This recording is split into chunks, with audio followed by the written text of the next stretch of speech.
No, you got the knife. So I got the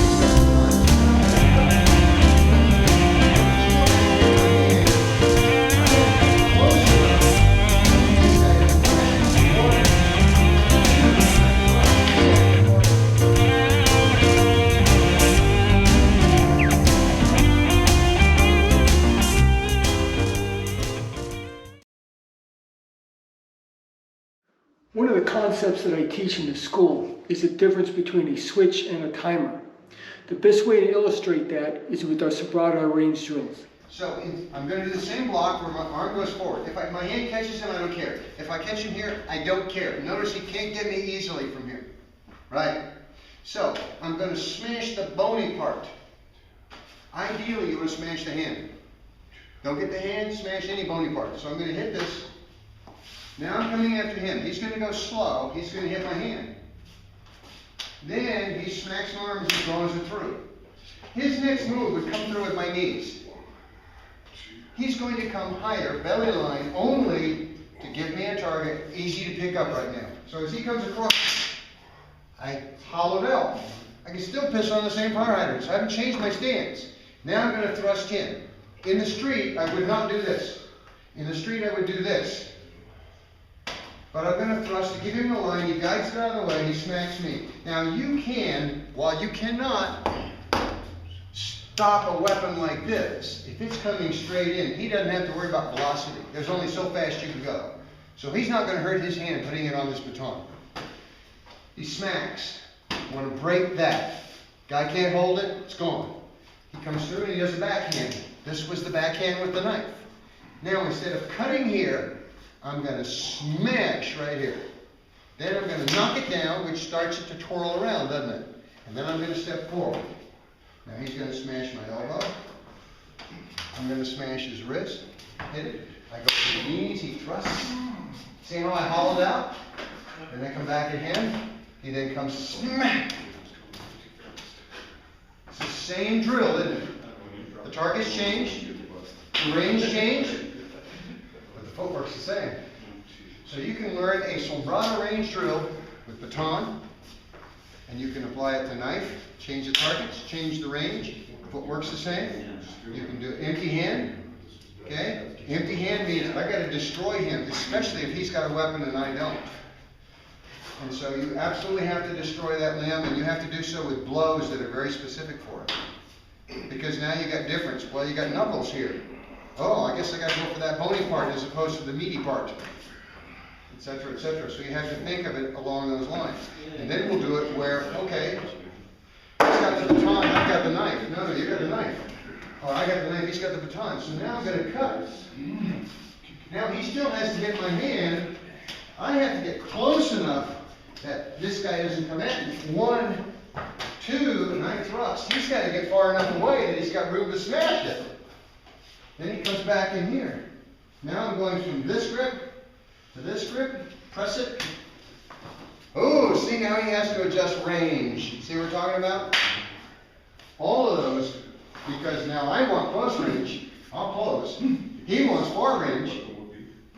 Okay, so he's got to stay back. So there's another adjustment. The same stance, same footwork, same lines, target adjust. Then we do it with the screwdriver. And we do it with the butcher knife. Because the butcher knife has totally different handling characteristics than the steak knife. Make sense? Two major ones. So you come over top, and I have to jam it just like a slap in the forehead. I'm going to use the standard grip. I'm going to cut the meaty part of the arm, move up the circle, and come in. I'm going to cut. I'm going to steal the basketball. I'm not trying to time the hand. I'm just sweeping an area. And I cut the bicep, I cut the forearm, and I go for the stab. And cut, and move up the circle because I don't want to be right here when that thing comes across. I want to be right here. Then I switch from the standard fencing grip to the standard grip, come up, kick, and then on the other side.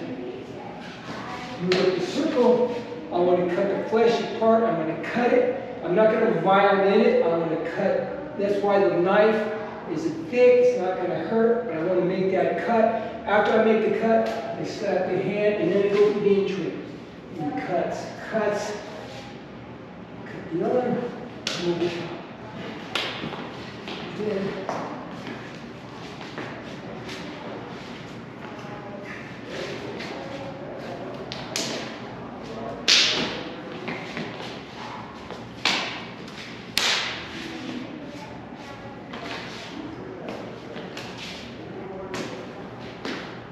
And on this one, I'm going to cut the fleshy part. And I want to stay away from the neck. I may do this to get the feel of cutting through, but I'm cutting the chest. I want to stay away from the neck because I want the timer. This is the timer. I want the switch, so I'm going to cut the arm. If I cut the tendons, the ligaments, and the muscle that holds the hand, you're not going to be able to hold the knife. I can cut this, and you still may have time to cut me, especially if you have a gun, you can pull the trigger. So I'm going to cut, move up. Do you like to emphasize the fact that neck is always a target? We don't train so it's instinct? Exactly, yeah. So if I practice cutting the jugular, cutting the neck, and it becomes a reflex, then out there on the street, I may just accidentally, reflexively cut the neck, and then where do I apply the tourniquet? That's going to be hard to explain in court. Well, I didn't really mean to kill the guy, I just accidentally cut his neck. Just Reflex. But if I cut the arm, I can justify cutting the arm in court because I can go to the judge and say, hey, he had a knife, a weapon, I wanted to keep him from hurting me, and that's the way I train. I want to train to work that switch so he can't hurt me with that weapon. To illustrate this a little better, I want to cut in the meaty part of the arm to cut the muscles that are allowing him to hold on to the weapon. In the hand sombrata, it's a little bit different because I don't have a knife, but I am using my fist to destroy his arms. I'm just stealing a basketball. I'm not trying to time the hand. I'm just clearing an area.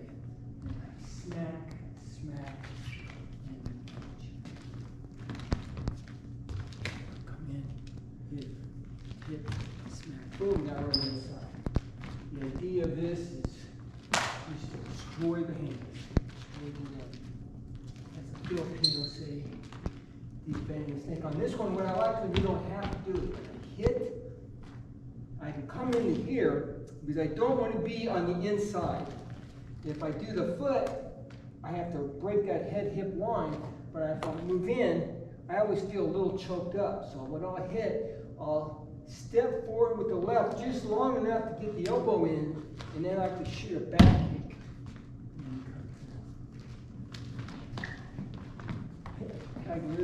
And on the hand sobriety, you can sort of freelance a little bit. I can hit. As long as you remember the last one to perpetuate the drill.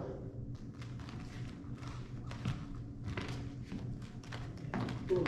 And I move up the circle here because I don't want to be at the end of this. So I move up, smack, smack.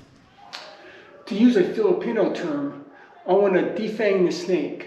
I want to attack the limbs and destroy his ability to wage war. Hit the groin, break the elbow. I need this pie wedge right in here. Whipping back this elbow, smash the knee, grab it. But a left jab, you may not get to the outside of this quick. It's going to be really quick. He throws the right. A hit, snap, break the arm, clothesline. So he's going to throw the right. I see down, hit, break the arm, clothesline. From here I can smash, grab the other side. If you like this video, let me know. And consider supporting the school on my Patreon page, Mercury Kuntao.